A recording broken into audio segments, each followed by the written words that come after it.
What is up, guys, and welcome back to the channel. Guys, got something new, talking about some economy, the economy of Norway. My guy Andreas sent me this one, and also Sweden's economy. So he's seen the video where it was the comparison with Norway and Sweden. So we're gonna check out both of those, but today we got Norway. Is it the perfect economy? Y'all hit that subscribe button, send more recommendation. Let's turn it up. Oh. This is Norway. Norway is a remarkable country that has time and time again been used as the poster child for a socialist, capitalist, mixed economy done right. The country boasts one of the highest GDPs per capita in the world, falling only behind Switzerland and a select group of micronations. The country has a robust trade surplus, one of the highest national life expectancies, an extremely skilled workforce with one of the highest proportion of university graduates of any country in the world, a very, very low unemployment rate, and international recognition as a place that is very easy to do business. What is more remarkable is that Norway has achieved this while also being one of the most economically equal countries in the world. After taxes, a single individual from the bottom 20% of income earners in Norway still earns on average a quarter of what their top 20% income earners That's would. good. Now, I did see, like, when talking about like other countries and stuff, particularly Nordic, Scandinavia, Norway, their workers do get paid a little bit more, so salaries are a little bit higher. is still a quarter of what their top 20% income earner would. Now, this still sounds pretty unfair, but compared to the OECD average, which has top fifth earners making an income 10 times that of their bottom fifth counterparts, this 4 times disparity is remarkably equal. The good news keeps on coming when considering working conditions. Norway has extremely robust workers' protections, meaning that social issues like working extremely long hours or people needing second jobs to support themselves is very rare. Wow. In fact, the OECD Better Life Index notes that only 3% of employees work very long hours when compared to the OECD average of 11% or the American average of 33%. Oh my god. I knew America's was gonna be high. That's in 3%? That's pretty much almost nobody. I mean, 3 is closer to 0 than 100. That is wild. Man, like, I don't think I know y'all hear me talk about just different things especially when it comes to just employment and stuff like that, but there's people like here in the States, people work, man, people put in some hours, and sometimes some of those hours are not even accounted for. Like, I still even working in education, doing different things that having to deal with people. Most times you might clock out, but your job is pretty much almost never over type of stuff, especially here, depending on what you do. Like, I don't know how every job work in Norway, but I know for sure here some job, like I worked in education. Even after you're done teaching, the bell rings, the school is out, sometimes your job is still never done. And I know people that's working 12 to 15 hour shifts a day, 4, 5, 6 days a week. That's a lot.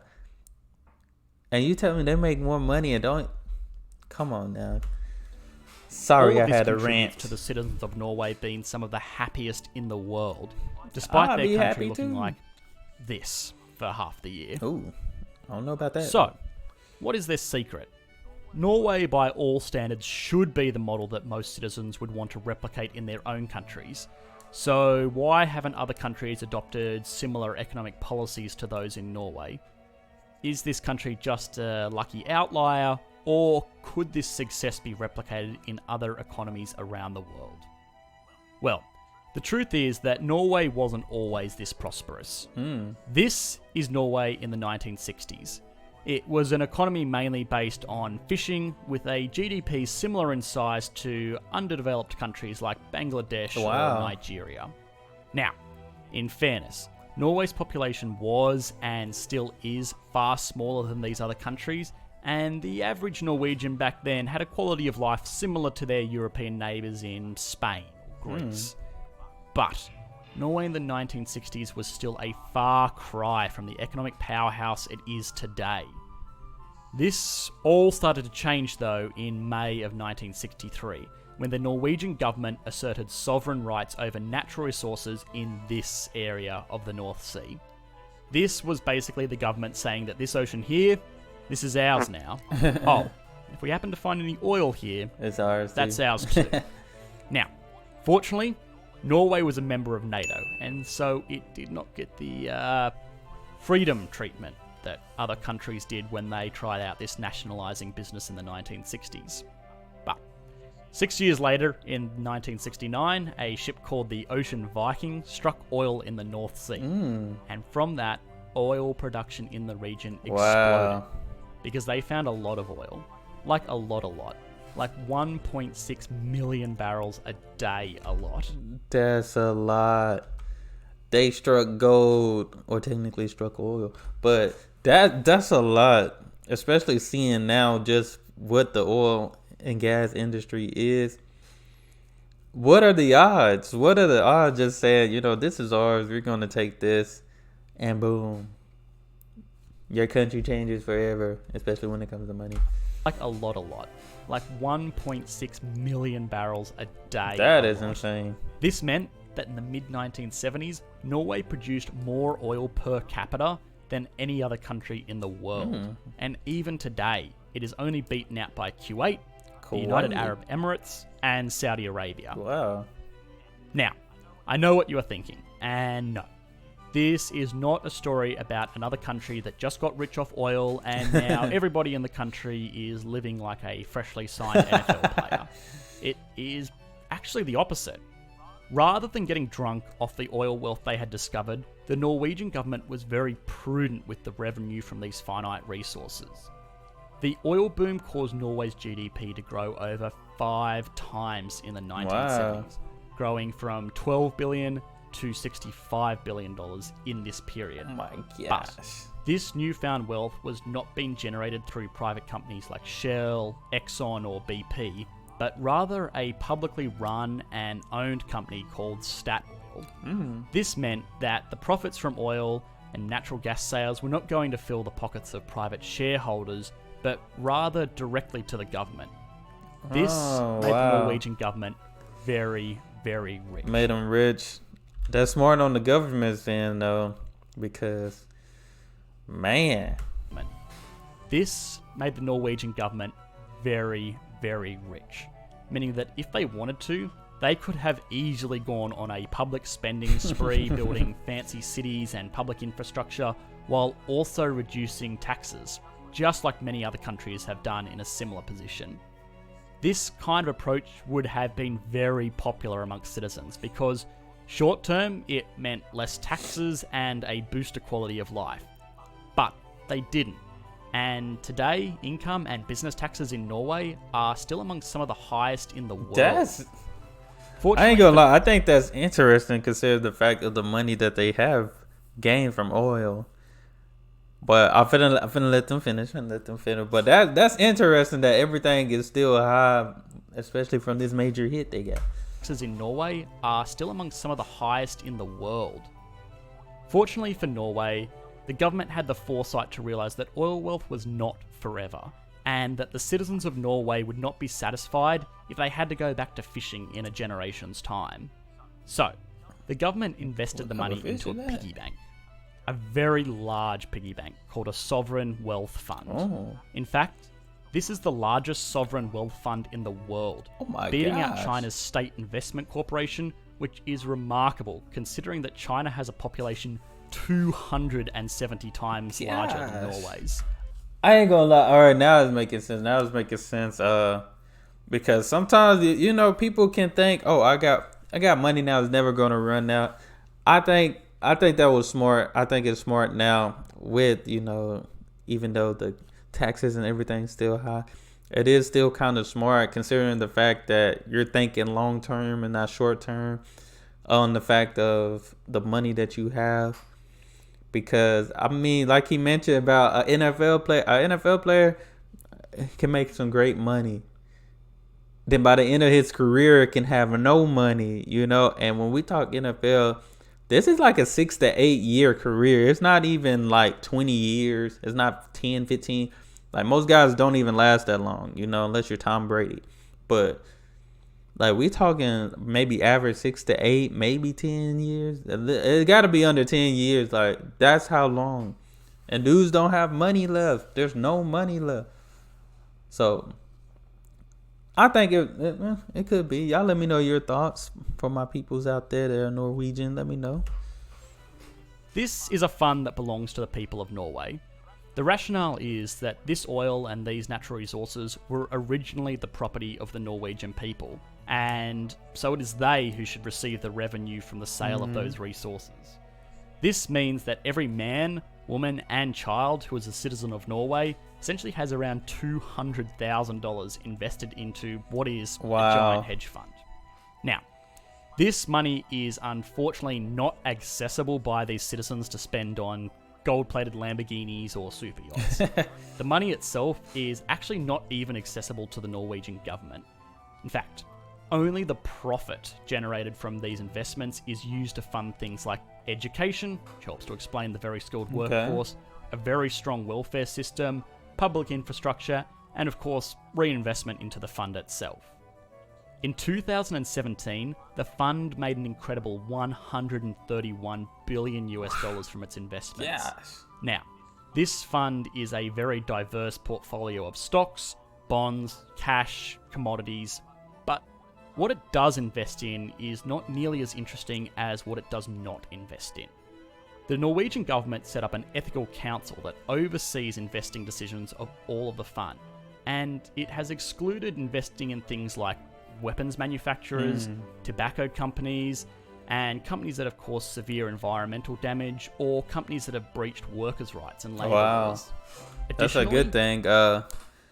That's different. And I know this, what I'm about to say, it might not have nothing to do with, but if you've known like certain companies, and this is good that Norway don't affiliate itself with certain companies, which is not, it's not a bad thing, because I feel like you have every right to work with whatever company you want to. But like when it comes to like cancer research or like these different type of researches, like for like these different or these major sicknesses or, you know, health issues that cause, most of the companies that like sponsor, or the top sponsor, I seen this on the documentary, by the way, most of the top companies that sponsor like these foundations for like cancer research and all, the companies, their food and their stuff that they sell is what causes what they're funding. I don't understand it.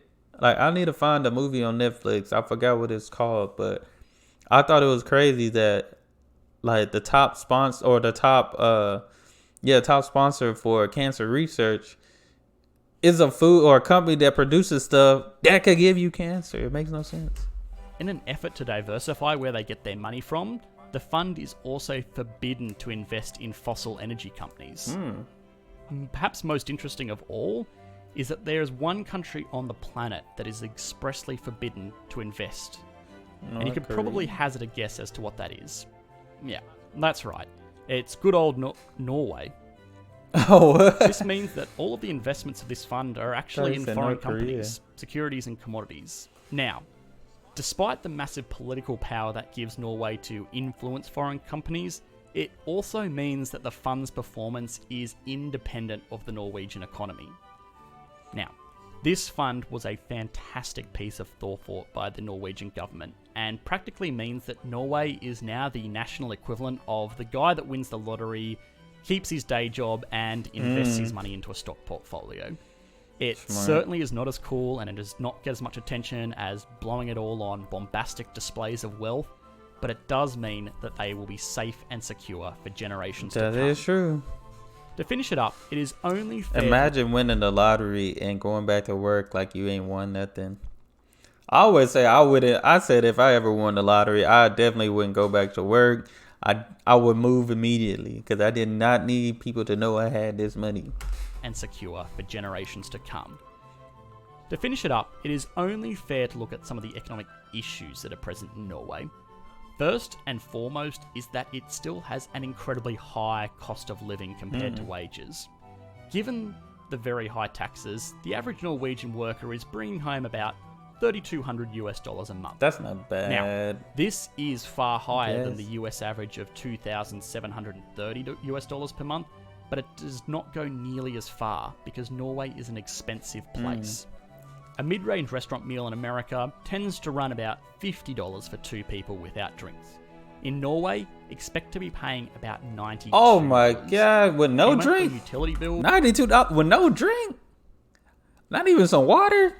Norway, expect to be That's paying a lot. about $92. It's almost A monthly double. utility bill for US gas, electricity, water, and garbage is expected to be about $130. That same bill in Norway is $176. It's not too A bad. new, very basic family car, such as a base model Volkswagen Golf, can easily be had in America for around $20,000. In Norway, that same car would cost you $36,473, Oh my god. which is particularly ironic given the proximity to where these cars are actually manufactured. I guess that makes sense, but I mean, you should be able to walk around, or have the transportation system is good out there. So, but man, that's insane. Everything is doubled in Norway. I didn't know that. At least compared to the States. Citizens of Norway do almost universally agree, though, that they are happy to put up with these high taxes and this incredibly high cost of living for everyday items because in return, they do not have to worry about serious economic hardship. Nobody in Norway is going to go bankrupt because of a medical situation. Nobody has to worry about taking on crippling debt to get an education, and they do not have the fear of being homeless if they lose their jobs. So, is Norway really the perfect economy? Should it be what every treasurer hangs a poster of above their bed to look at night? Well, no, not really. To anyone who has watched this channel before, all 2 of you, you will know that I'm a huge fan of planned social democratic economic systems. And Norway is a great example of such a system. They have done everything right with the opportunities that they have been given, but they were still extremely lucky. And expecting that every country can get to where Norway is today just by copying and pasting their current government fiscal policies is foolish. That being said, if you do find yourself in charge of a country that has won the oil lottery or is riding the high of any other economic boom, Norway really should be the framework that you are working on. That is a fact. Thanks for watching, guys. As always, all of the references for this video are in the description, along with my email. Yeah, man. Nothing like hitting the oil lottery, man. That set them up for life. But, I mean, it's some understanding there. Then, like he said, it's one of those things, like, I know for sure for my peoples that are Norwegian, it's some love and hate things. Some things you love, some things you hate, just because, like, I feel like that's everyone, everywhere. There's going to be some things you agree with, some things you disagree with, some things that you like, some things that you don't like. But all in all, I mean, the plan in place to say that, you know what, in this country, nobody is ever going to be poor. If you lose your job, you don't have to worry about, if you had an emergency or had to go to a hospital, you don't have to worry about being in debt. If you go to school, you don't have to worry about being in debt. I think those are good things right there. But then you can point out too, like, it's still expensive here and things like that. So it's some in between stuff, So, but y'all let me know what you think in the comments below. Appreciate my guy Andreas for sending me this recommendation. Now it's time to check out Sweden. So may do that today, may do it tomorrow. So y'all be on the lookout for that so we can compare and contrast again. That's all I have. Hit that subscribe button and y'all be blessed, be the best, and be you. I'm out.